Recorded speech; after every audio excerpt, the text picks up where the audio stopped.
Has this ever happened to you where you're in a competition, in a race, so you're doing 100, maybe even a 2, maybe even any other, but you're running your race, you come out of the dry phase and you go into your transition, maybe it might happen there, or maybe it happened a little bit later on in the race where you kind of buckle, stumble, miss a step. Has this ever happened to you? For me, this has happened multiple times, particularly when I first came back into athletics. So after having about 3, nearly 4 seasons out of the sport. I didn't make the final, guys. I stumbled like 3 times in my semi. I hate saying stuff went wrong, it's so annoying, but I lost my footing. My first competitive season was 2017, and what I found was that 2017, 2018 and even 2019, I think, I was still struggling with injuries on and off. And what happened was that in a competition, when it now came to running fast, I kind of would always have this consistent same issue where I would like stumble, miss a step or whatever. And I really believe a lot of this issue comes down to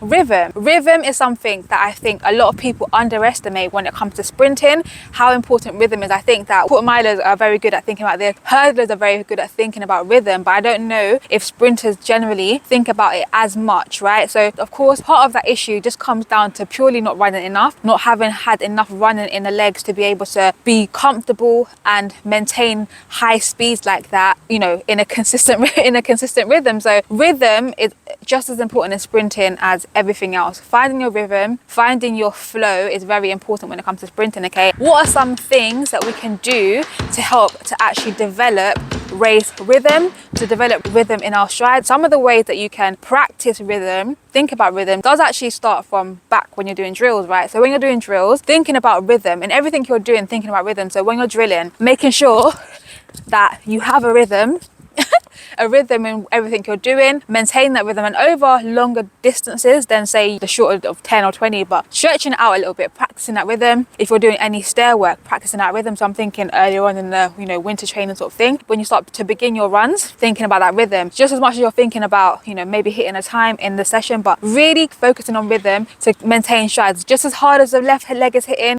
the right leg is hitting it just as hard. And so a lot of that rhythm can be to do with imbalances as well. So let's say now one side is compensating more than the other. So what can happen? One of the other reasons that you can be thrown off rhythm is to do with an imbalance, right? So one side can be stronger than the other. So let's say your right side is stronger than your left. So your right side hits the ground very hard and your left leg is not able to counterbalance that power. So, you know, that can be a strength thing too, where, you know, when it comes to, you know, your strength work, your conditioning work, that you actually focus on the weaker side to bring it back up to the same level as your other.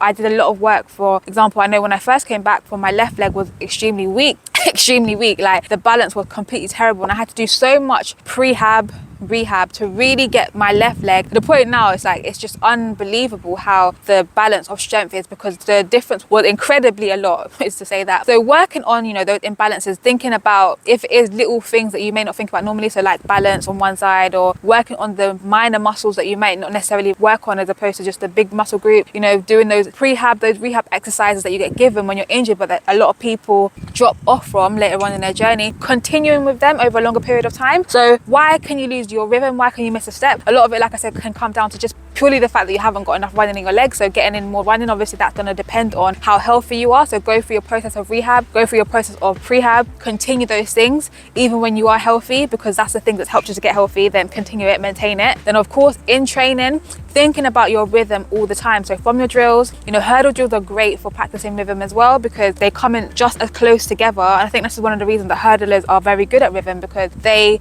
have to have a certain amount of steps in between their hurdles, so they think about it when they do drill, everything. So as a sprinter, it's something that we can take on and incorporate into our own training for rhythm as well. And then also thinking about, is there any imbalances in your body, and trying to get the weaker side up to the same place as trying to get the weaker side up to the same place as the stronger side. And that can mean maybe doing a couple of more reps on that side, or another set on that side, or whatever it is, to get that weaker side up to the same place as the stronger side, so that that imbalance, you know, where the power on one side is just too much for the other side to actually handle, they can come to a place where now we're even and we can begin to have that flow. And when it comes to a competition, it's not such a shock to our body that our stronger side is now producing this amazing force that our other side is just not able to handle. So I hope this video is helpful for you guys. Let me know in the comment section below, have you ever experienced what I'm talking about, like missing a step or like tripping a little bit in your running, in your competition? And is it in competition for you, or has it been in training as well? Yeah, let me know in the comment section below. But if you like the video, guys, please give it a big thumbs up to help me accelerate my channel, to let the algorithm know, and so that more athletes like you can see this video. And if now you want some more tips to help you master your athletics or your fitness, then make sure to check out this video that YouTube recommends is best for you. And I'll see you guys on another Friday. Bye guys.